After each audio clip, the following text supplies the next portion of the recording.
Hey, I'm Travis from Student Loan Planner. Is President Biden going to make college free? When Biden was candidate Biden, he was running to the middle end of the Democratic Party and because he wanted to have that middle lane in the primaries. And he was very skeptical of policies like making college free, as Senator Bernie Sanders and Senator Elizabeth Warren wanted. Now, in the general election, he came around a little bit towards this idea of public free college in particular. What does that mean exactly? So he said that if your family makes less than $125,000 per year, that he would make public college for community college and four-year universities free to attend for every American that fits that criteria. Now notice private colleges were specifically excluded from that criteria. Now, also room and board were not included as part of his plan, but imagine if public college was made tuition free. What would that cost? Probably in the neighborhood, in our calculations, of about $750 billion.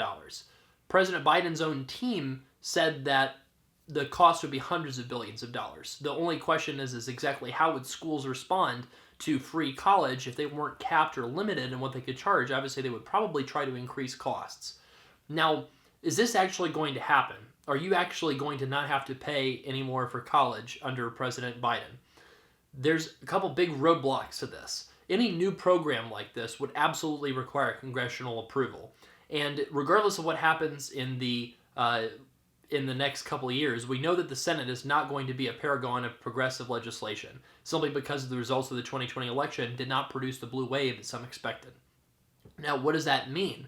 Well, President Biden could try to get more funding for higher education. Another second thing that he proposed for higher education was to double the available Pell Grants existing. Pell Grant limits haven't really gone up a ton in recent years, and so he wanted to double the amount of Pell Grants so that low-income students could take out more grants instead of loans.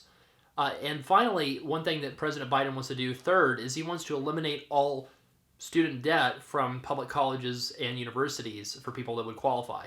Now, that, again, is something that would require an act of Congress. So while President Biden would like to have college be free for middle-class people at public universities, the legislative realities are that he is unlikely to be able to accomplish this with the Senate that he is going to be dealing with.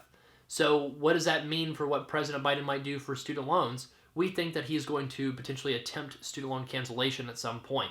The only question is who would get it and how much would it be for, because President Biden is going to have to turn greatly to executive orders if he wants to accomplish much, probably due to the polarization that exists in Washington, much as President Trump and President Obama and President Bush had to accomplish less and less via legislative action and more through executive orders. So we'll see what happens, but don't get excited, unfortunately, about free public college. If you have a lot of student loan debt, one thing I can tell you is getting a plan will really help. So check out our site, studentloanplanner.com, so you can learn more ways to get out of debt sooner.